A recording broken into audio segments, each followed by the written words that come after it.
Mirëmbrëma gjithëve, mirë se vini në revistën televizive për mbrëmjen e sotme ku ndër lajmet më të rëndësishme do të ndiqni. Komisioni Etikës përjashton për 10 ditë nga punimet e kuvendit kreun opozitës Sali Berisha, vendimi pas argumentit se ka fyer ambasadorin Gonzato. Reagon PD-ja, PS po përjashton opozitën gati për protesta. Partia Socialiste fiton me diferencë votash në të 5 bashkit ku votua ditën e diel. Kryeministri Edi Rama përshëndeti fituesit, rezultati kuptim plot, krenar për Bruna Mersinin të parën femër në krye të Vlorës. Ish-kryeministri Sali Berisha do paraqitet në SPAK për çështjen e 21 janarit. Shkresa formuluar nga prokuroria e posaçme është shpërndarë në kuvend, selin e PD-s por edhe në banesën e kreut të opozitës aktuale. Brenda 4 viteve që vijnë, Shqipëria nuk do të ketë nevojë të importojë energji. Kryeministri Rama deklaron se do të shpallet sovraniteti energjetik, masat e energjisë së shpejti në funksion përmes inteligjencës artificiale. Gripi është zyrtarisht prezent në Shqipëri. Mjekët konfirmojnë rastet e tipit A dhe B tek fëmijët. Ka ndërlikime, ndërkohë konsultohuni në çdo shenjë të shfaqur.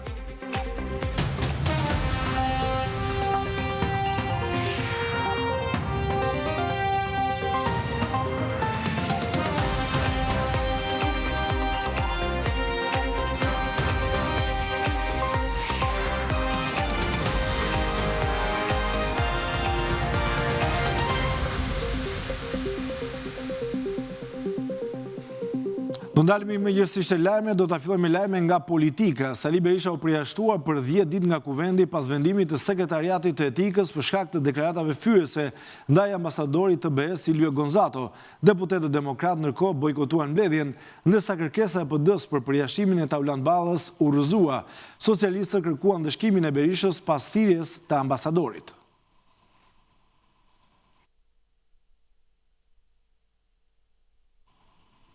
Duke përjashtuar bojkotin si opcion, kreu demokrat Sali Berisha tha sot se do të bëjnë të gjitha përpjekjet për të kthyer parlamentin në një parlament që funksionon mbi bazën e kushtetutës dhe rregullores. Për kreun demokrat Sali Berisha, qeveria po synon de facto të azisoj politikisht opozitën si forcë politike parlamentare. Gjatë mbledhjes së grupit parlamentar, Berisha akuzoi qeverinë se po shtyp me të gjitha potencialet opozitën dhe opozitarizmin për ta shndruar atë në një instrument pa vlerë. U bën 10 seanca parlamentare, në të cilat qeveria në 9 prej tyre i mohoi opozitës çdo debat për çdo çështje që erdhi në parlament. Duke përjashtuar bojkotin si opsion, pas mbledhjes së gjatë të grupit, Berisha tha se opozita do ndërmarrë një aksion për të rikthyer funksionimin normal të parlamentit sipas rregullores dhe parimeve demokratike. Plani ynë është të përdorim të gjitha mjetet derisa parlamenti të funksionojë. Bojkoti nuk është edhe një herë, nuk është opsion. Kur nuk kemi të mbaluar bojkotin se Berisha lajmëroi se PD do të vendosë një platformë te kryeministria këto ditë me anë të një proteste ku do të kërkohet largimi i Ramës dhe Ballukut. Vendosim aty platformën për të kërkuar largimin e Edi Ramës dhe Belinda Ballukut, të dyshes më famzez në korrupsion në historinë e Shqipërisë. Berisha deklaroi bindur se fillimisht do të vendosen këto masa e më pas do të kalohet drejt protestës kombëtare. Shkolla e Integrimit Evropian nisi edicionin e saj të 10 dhe në ceremoninë hapse folën ambasadori i BE-s në vendin tonë Silvio Gonzato, nënkryetari i Këshillit të Integrimit Taulant Balla, si dhe kreu i kuvendit Niko Peleshi.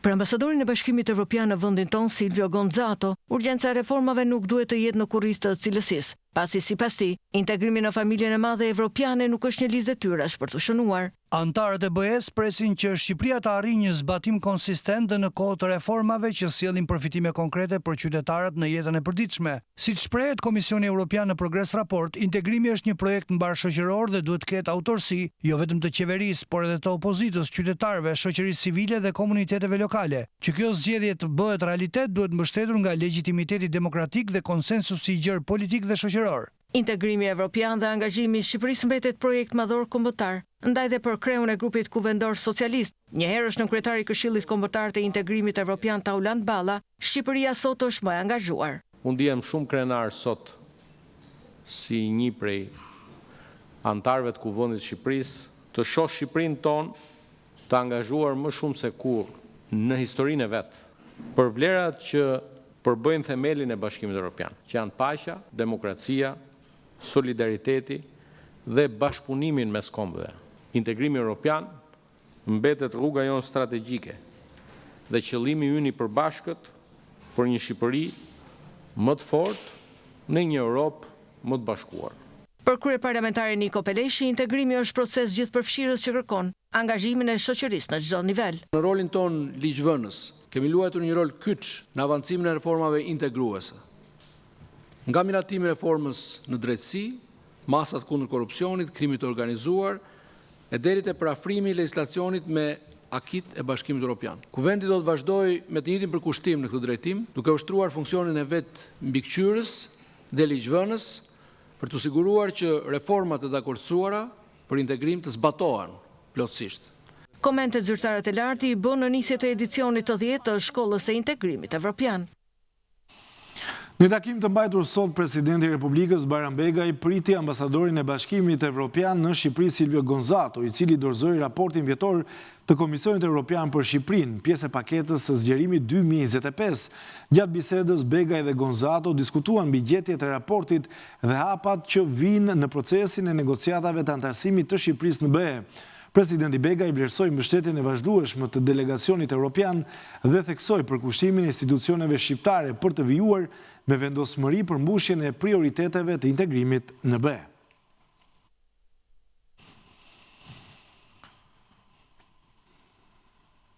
Para Komisionit të Jashtëm, Ministri Alisa Spiropali tha se institucioni që ajo drejton ka përpara një mision historik të udhëheqë ofensivën më të madhe diplomatike në historinë e diplomacisë së Shqipërisë, duke prezantuar prioritetet për buxhetin 2026. Duke prezantuar prioritetet për buxhetin 2026 para Komisionit Parlamentar për Europën dhe Punët e Jashtme, Ministria Elisa Spiropali deklaroi se vitin e ardhshëm Shqipëria do të hyjë në kapitullin e tij vendimtar me objektivin e pashmangshëm të pasaportës europiane. Në 3 mandate radhazi, edhe në të 4-tin që sapo ka nisur, kemi bërë shumë punë për të nxjerrë Shqipërinë nga prapambetja e saj historike dhe nga irelevanca e saj diplomatike.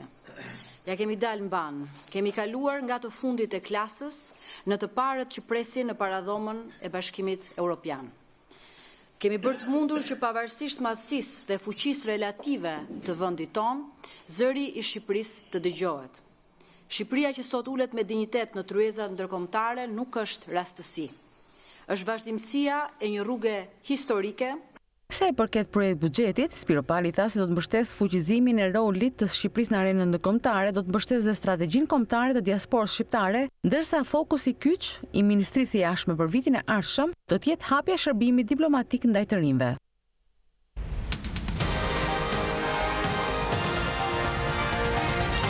5 bashkitë e vendit ku më nënt u mbajt edhe procesi i zgjedhjeve të pjesshme vendore do drejtohen nga socialistët. Në zgjedhjet e 9 nëntorit në Tepele, në Vlorë, në Mat, Serik dhe në Berat, kandidatët e Partisë Socialiste fituan me një diferencë të theksuar votash përballë kandidatëve rival. Për herë të parë u aplikua numërimi me inteligjencë artificiale. Përfundon procesi numërimit të votave për 13 kandidatët për kryetar bashkie në Vlorë, Tepelen, Berat, Mat e Cerrik. Sipas rezultateve paraprake të Komisionit Qendror të Zgjedhjeve, fituese në zgjedhjet e pjesshme vendore të së dielës kanë rezultuar kandidatët e Partisë Socialiste.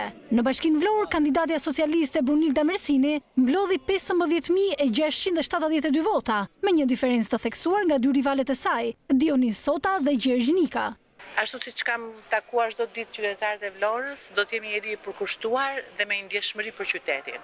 Ishin zgjedhje që nuk kishin një kundërshtar të fortë dhe kur je pa kundërshtar, si një ndeshje futbolli që kur s'ke kundërshtar, stadiumi ngel bosh.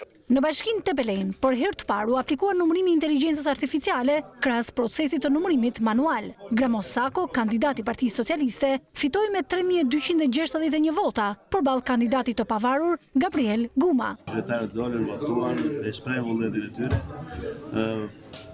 Tani na lind ne detyrimi kryesor imi që t'i shërbejmë qytetarëve për punët e nisura, për ato që kemi projekte për mirënjohje pafund për qytetarët e Belenës. Në Bashkinë Berat, Ervi Ceca, kandidati i Partisë Socialiste, mori 13.050 vota, ndërsa Pavlo Shkarpa, kandidati i pavarur, 2.607 vota. Në Bashkinë Cerrik, Florence Doga, kandidati i Partisë Socialiste, fitoi me 6.201 vota, ndjekur nga Amarildo Hoxha, kandidati i pavarur me 1.888 vota, dhe i treti u rëndit Eligert Hima, kandidati i Lëvizjes Shqipëria Bëhet, me 1.275 vota. Bashkia Mat u fitua nga Altin Bojne, kandidati i Partisë Socialiste, me 7.425 vota përballë dy rivalëve, kandidat të pavarur Eduard Brahilika dhe Suzana Pasha. Ne me gjithë këtë mbështetje që na ka dhënë gjithë banorët e Bashkisë Mat, është një përgjegjësi e madhe që duhet ta përkthejmë me shumë punë për gjithë komunitetin tonë. Që punët e mira të mos dalin dhe ardhmja jonë do jetë shumë e mirë dhe do vazhdojmë me këtë ritëm, do vazhdojmë përpara që bashkia jonë të ketë një zhvillim sa më të mirë. Pjesëmarrja e zgjedhjeve në të 5 bashkitë, sipas Komisionit Qendror të Zgjedhjeve, ishte 18.40%. Ka ardhur edhe reagimi i kryesocialistit Edi Rama, i cili në rrjetet sociale shkruan se 5 bashki, 5 fitore dhe 5 arsye më shumë për t'i falenderuar qytetarët për besimin e tyre, pavarësisht dobësive ekstreme të opozitës. Kështu shpreh Rama në reagimin e tij të parë pas shpalljes së rezultatit për zgjedhjet e pjesshme në 5 bashki të vendit. Urime kryebashkiakëve të rinj nga Bruna, gruaja e parë që do drejtojë Bashkinë e Vlorës, Ervini i dytë i Beratit, i cili është me mbi 83% të votave, ka arritur një rezultat mbreslënës. Florenci në Cerrik, Gramozi në Tepelen dhe Altini në Mat, që të tre me rezultate kuptim plota, vijon në Rama në rrjetet sociale. Sipas tij, rezultatet e votimeve duhet të shërbejnë si një themel i fortë i punës që duhet të pasojë në shërbim të atyre komuniteteve.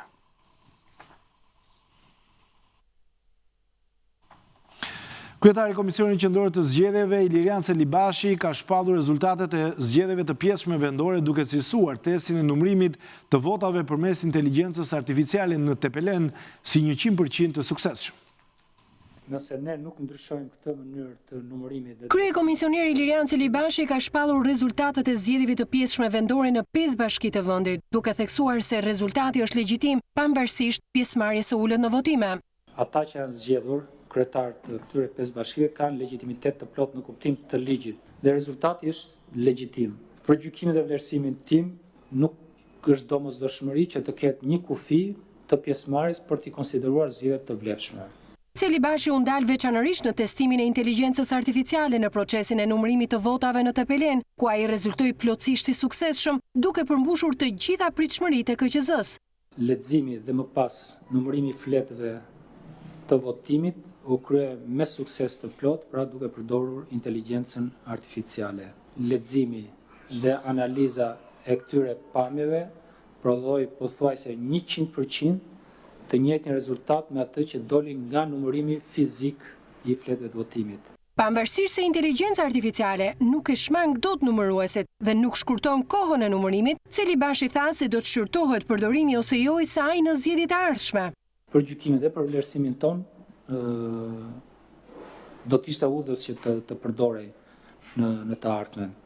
Gjithmonë nëse ne do të vazhdojmë të përdorim këtë mënyrë të numërimit dhe vlerësimit fletëve të votimit, pra të manuale.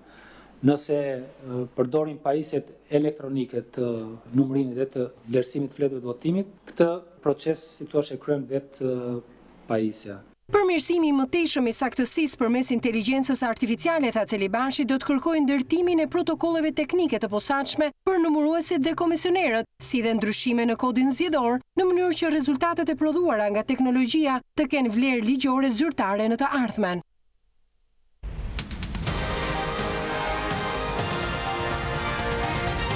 Ish-kryeministri Sali Berisha është thirrur për herë të parë në prokurorinë e posaçme lidhur me dosjen e 21 janarit. Lajmi bëhet i ditur nga burime pranë SPAK, të cilat saktësojnë se ai duhet të paraqitet këtë të premte në orën 10. Ish-kryeministri pritet që të pyetet si person që ka dieni për ngjarje të regjistruara ku 4 protestues u vranë në bulevard. Burimet shtojnë se fletëthirrja është dërguar në 3 adresa, në Banesë, në Kuvend, si dhe në selinë e PD-s.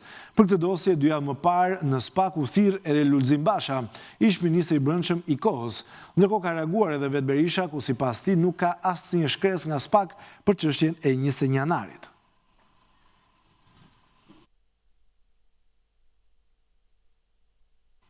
Gjykata e posaçme rrëzoi kërkesën e të pandehurve të dosjes Partizani për pavlefshmëri të akteve të administruara nga SPAK.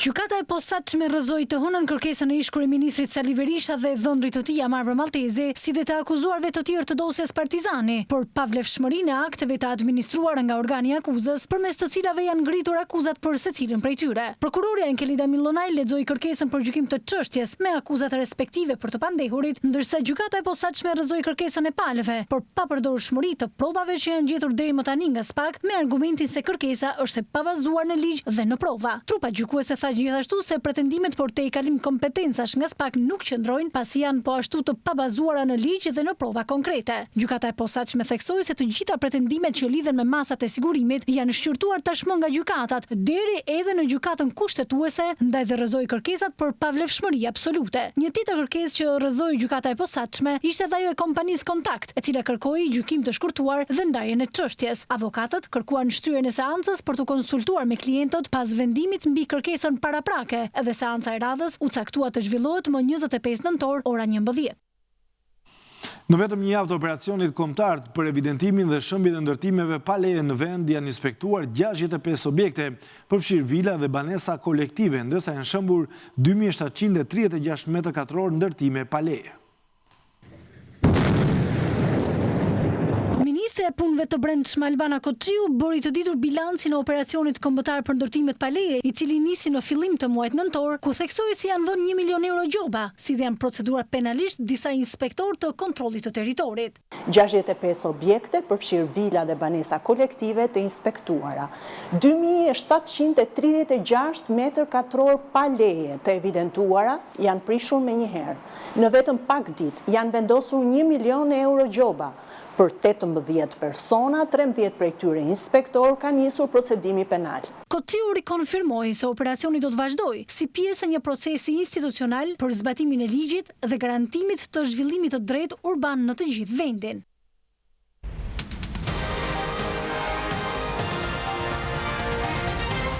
Kryeministri Edi Rama dhe zëvendës kryeministre Belinda Balluku kanë prezantuar këtë fillimjavë një shërbim të ri karikimi Oshe Charge. Në prezantimin e këtij inovacioni të ri, kreu ekzekutivit tha se brenda këtij mandati do të arrihet pavarësia energjetike.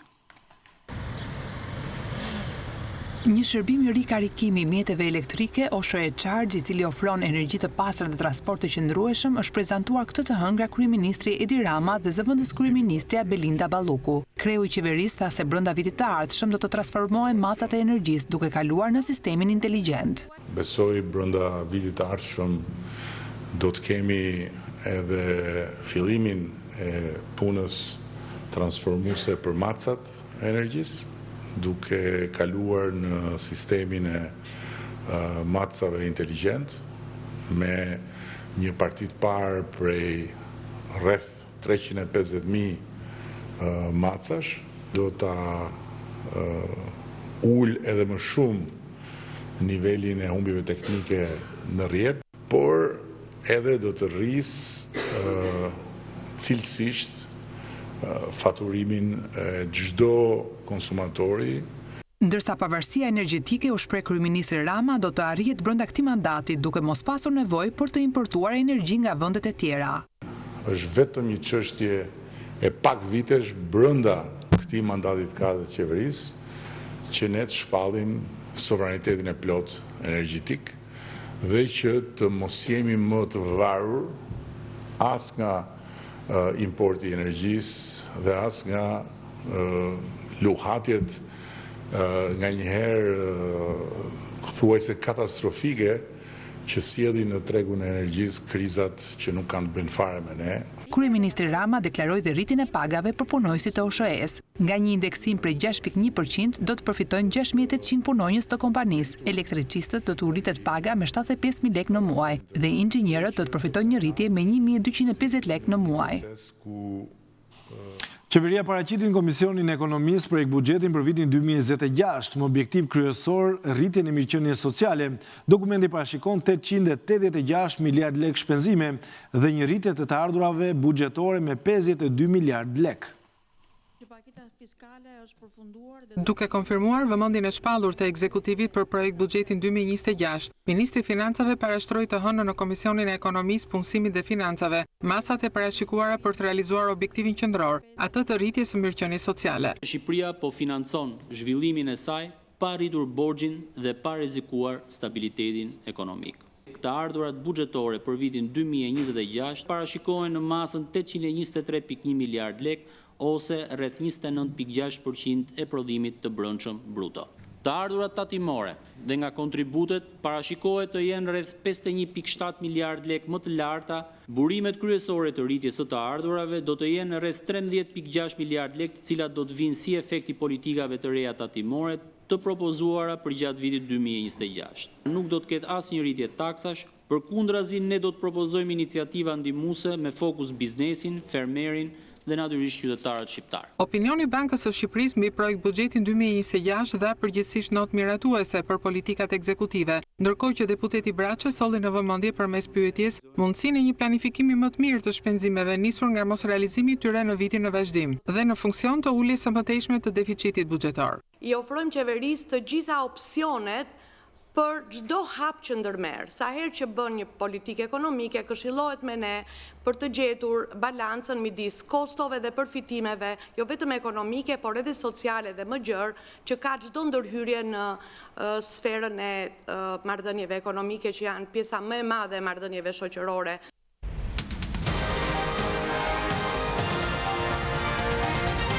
Në Shqipëri ka nisur të qarkullojnë viruset e gripit të tipit A dhe B. Konstatimi përmes testimeve shkryer tek të vegjëlit e shtruar në klinikën e sëmundjeve infektive në QSUT, të cilët kanë paraqitur edhe komplikacione nga gripi.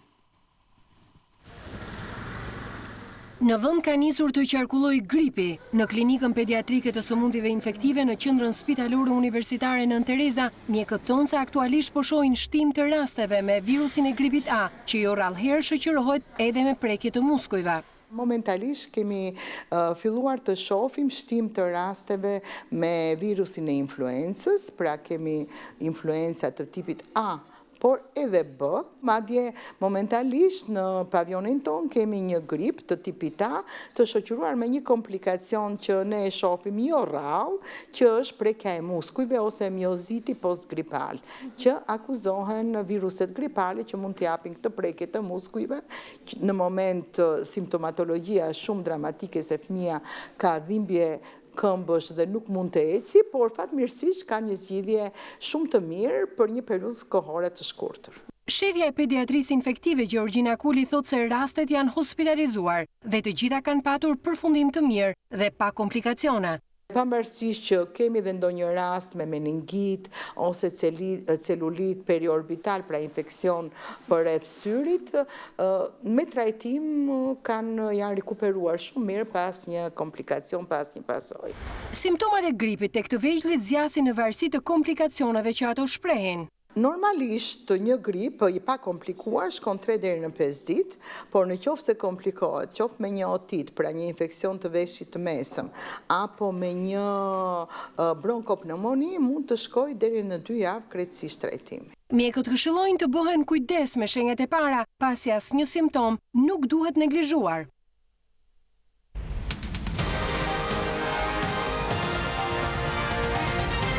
Ish-presidenti i Francës Nicolas Sarkozy u lirua para kohe nga burgu, pasi një gjykatë në Paris pranoi kërkesën që ai të qëndrojë në mbikëqyrje gjyqësore në pritje të vendimit të apelit për dënimin.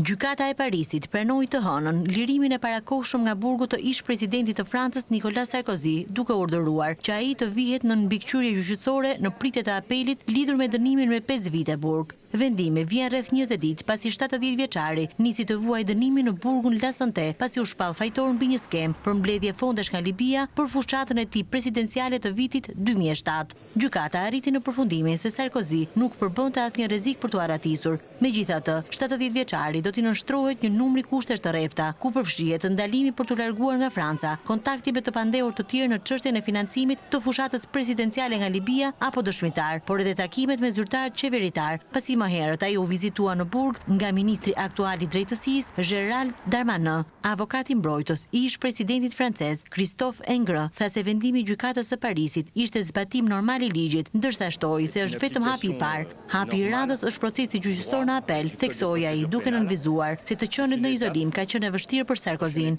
Edhe veti ish presidenti u shpreh se qëndrimi në burg ishte i vështirë. 70 vjeçari ka mohuar vazhdimisht çdo shkelje, duke e quajtur veten viktim të hakmarrjes. Ai nuk mori pjesë në seancën dëgjimore fizikisht, por u bë pjesë e saj përmes një lidhjeje video nga burgu. Sarkozy u bë lideri i parë francez, por edhe i pari i një vendi të Bashkimit Evropian që vuajti dënimin me burg.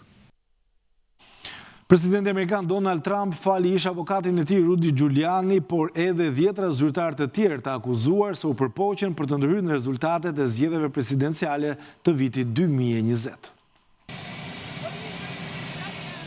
Presidenti Trump fali 77 aleat me styre edhe ish avokatin e tij Rudy Giuliani, të gjithë të akuzuar për përpjekje për të ndërhyrë në rezultatet e zgjedhjeve presidenciale të vitit 2020. Njoftimi u bë me dije nga avokati i faljes së Departamentit të Drejtësisë Ed Martin. Në dokumentin e publikuar prej tij thuhet se ata përfitojnë falje të plotë dhe të pakushtëzuar për veprimet e kryera në lidhje me procesin e vitit 2020. Lista prej 77 personash përfshin edhe aleat të tjerë të profilit të lartë të Trumpit, avokatët Sidney Powell dhe John Eastman, si dhe shefin e stafit të presidentit republikan në vitin 2020, Mark Meadows. Ata u akuzuan për përfshirje në një skem për të ndryshuar listat e zgjedhësve në shtetet e betejës si Arizona, Georgia dhe Michigan, të cilat demokrati Joe Biden i fitoi në zgjedhjet presidenciale të vitit 2020. Këto falje janë kryesisht simbolike pasi asnjë nga zyrtarët e asaj liste nuk është dënuar për krime federale, të cilat mbulohen nga falja presidenciale. Më herët Trump tha se vendimi i tij do të jepte fund një padrejësie të rënd kombëtare të kthyer ndaj popullit amerikan pas zgjedhjeve presidenciale të vitit 2020, duke theksuar se do të vazhdonte procesin e pajtimit kombëtar. Në janar të këtij viti, pasi republikani u rikthye në shtëpinë e bardhë, lëshoi 1500 falje dhe ndryshoi dënimet për 14 mbështetës të tij,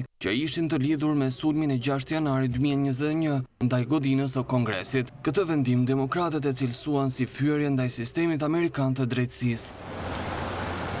Sulmet ruse ndërpren furnizimin me energji elektrike, ujë dhe ngrohje në disa qytete në Ukrainë, përfshirë dhe kryeqytetin, ndërsa puna për rikthimin e energjisë vijon, Rusia akuzoi Kievin se sulmet ndaj infrastrukturës të saj lanë më shumë se 20.000 persona pa energji.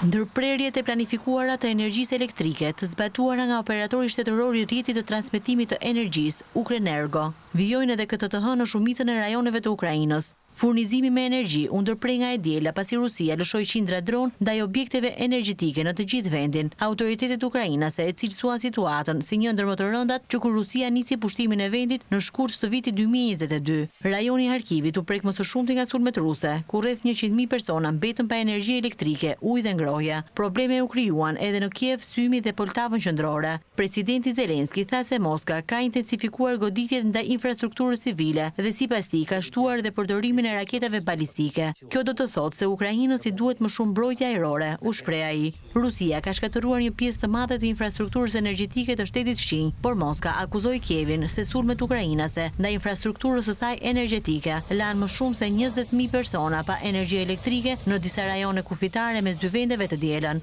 Autoritetet ruse thanë se rrjeti i furnizimit me energji elektrike dhe ngrohje ka pësuar dëme të rënda në Belgorod, sipas tyre nga sulmet me dron në 2 termocentrale në rajonet e Kurskut dhe Voronezhit, shpërthyen zjarre. Me këtë lajme rrëm në fund të revistës televizive, përsa i përket lajmeve, do kalojmë në një hapësirë me reklama, rikthehemi pas pak me temën e ditës. Do flasim për aksionin politik të opozitës, sidomos pas humbjes së zgjedhjeve në 5 bashki në zgjedhjet e pjesëmëre që u mbajtën një ditë më parë. Qëndroni me ne, vim vetëm pas pak.